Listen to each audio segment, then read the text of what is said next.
معانا هون جون وأيوب دارك شيب.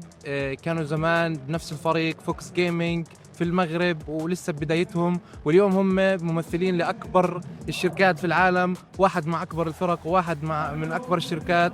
فبدنا نعرف منهم أكثر شلون كانت البداية وكيف قدروا يوصلوا لهاي المرحلة. بداية كانت في المغرب and then moved to Canada. لعب مع فريق صغر and then I got a good contract tier 2 Ghost Emiri, then joined Sentinels 2023 and then after that like rest is history. لو بتعطي نصيحة واحدة لأي حدا حابب يبدأ من المغرب محل ما أنت بدأت، إيش النصيحة بتكون؟ It's not gonna be easy for sure. Work hard, prioritize school and job first because the esports is very difficult and just work hard, keep working hard and believe in yourself and inshallah يكون خير. شفت لك مقابلة مرة بتحكي إنه لا تشتغل على أساس إنك تكون بس بالشرق الأوسط أو حتى بس بالمغرب، اشتغل على إنك تكون عالمي. فإيش الشيء اللي ممكن يسويه اللاعب على أساس إنه هو يكون في مستوى اللاعبين العالميين بالإمكانيات الموجودة في المغرب نفسه؟ I think إمكانيات المغرب is not that bad as it was long time ago. I think things got better now and internet is better, so I think it's like you need to compete against European teams because you have good ping. Just make sure you're like top 10, top 20 and ranked in Valorant, and then you're like gonna put your name out there and like people will invite you in teams. Yeah.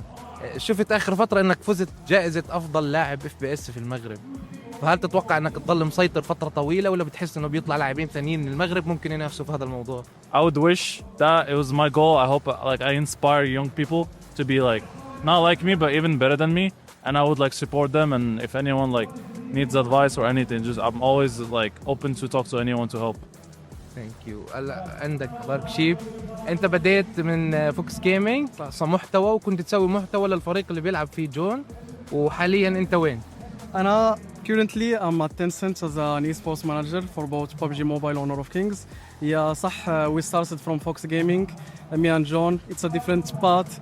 I was a community manager doing memes and making fun of other teams, especially Anubis, the Egyptian team.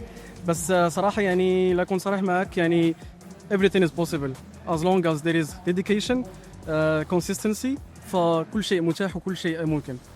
بتتذكر شيء محتوى سويته لجون خصوصا فترتك معاه وحسيت انه وقتها اوكي جون هيوصل للعالمية؟ Honestly, John was always يعني a rising star. Either يعني internally with us the players ولا we were like a family. We were thinking that he was gonna make it, especially when يعني he moved to Canada. Everyone was so happy صراحة. We all wish him all the best. حتى يعني we always come to events, either it's in South Korea ولا France. We're always here to support him and wish him all the best. ايش بتحس الشيء اللي سويته انت في مسيرتك اللي خلاك توصل هاي المرحلة بهذا العمر الصغير؟ يعني انت تعتبر لساتك يونج على المنصب اللي انت فيه. يا صراحة if I can say it in one word ولا في جملة واحدة, never give up. Honestly, never give up. Stay consistent and do what you love. كان معنا اليوم اثنين من أكبر الناس والرياضيين في المغرب اللي بعطوكم الأمل إنكم ممكن بالمستقبل تصيروا في مكان أحسن. اللي عليك بس إنك تشتغل على نفسك وتراي هارد لحد ما تصير في المنصب اللي أنت بتحلم فيه.